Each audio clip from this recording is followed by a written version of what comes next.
Hepinize merhaba dostlarım. Özgüven sanıldığının aksine sokaklarda bağıra bağıra yürümek. Oturduğunuz zaman rahat rahat, gevşek gevşek oturmak veya patavatsız olup insanların kalplerini kırmak katiyen değildir. Ki böyle davranışlar kendini geliştirememiş, ezik psikolojisine sahip ve ilgi çekmek isteyen insanların özellikleridir.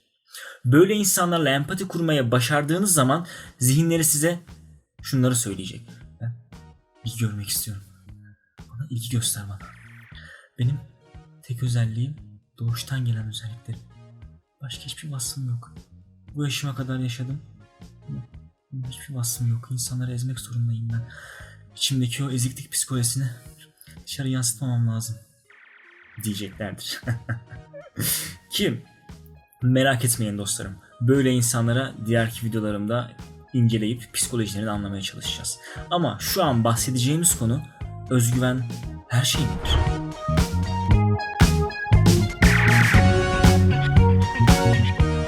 Evet, güzel ve zor bir soru. Bu soruyu kendimce cevaplamadan önce size özgüven eksikliğinin sonuçlarını anlatmak istiyorum. Ve bunun için elimde iki tane örneğim var. Birincisi iş hayatımızdan, ikincisi sosyal çevremizden. Eğer isterseniz iş hayatımızdaki örneğimize geçiş yapalım.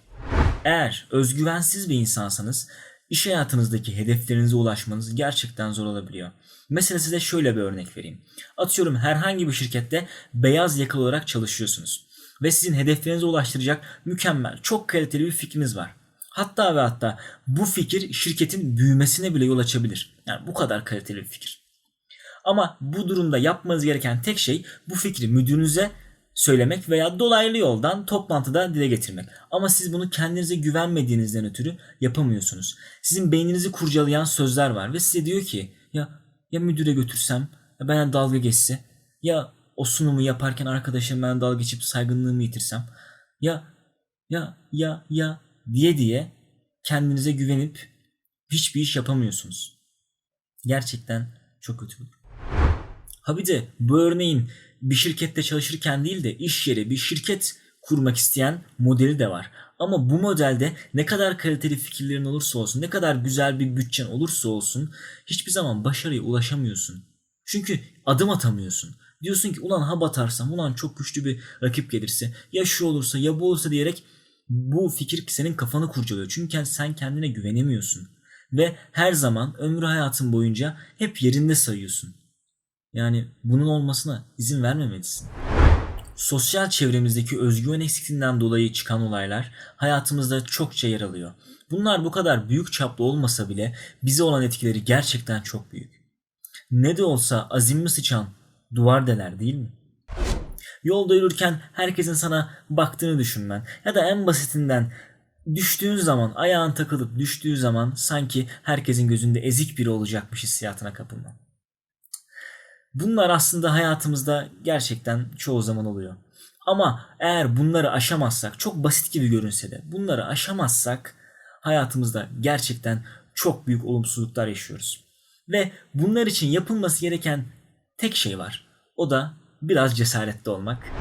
Gelelim bize ilk başta sorulan o güzel ve zor soruya. Özgüven her şey midir? Tabii bu sorunun kişiden kişiye göre cevabı değişir. Ama bana göre kesinlikle özgüven her şeydir. Eğer bir hedefiniz, bir hayaliniz varsa özgüvenli yani kendine güvenmen gerekir. Eğer mutlu olmak için bir şeyler yapmak istiyorsan, konfor alanından çıkmak istiyorsan özgüvenli yani kendine güvenmen gerekir.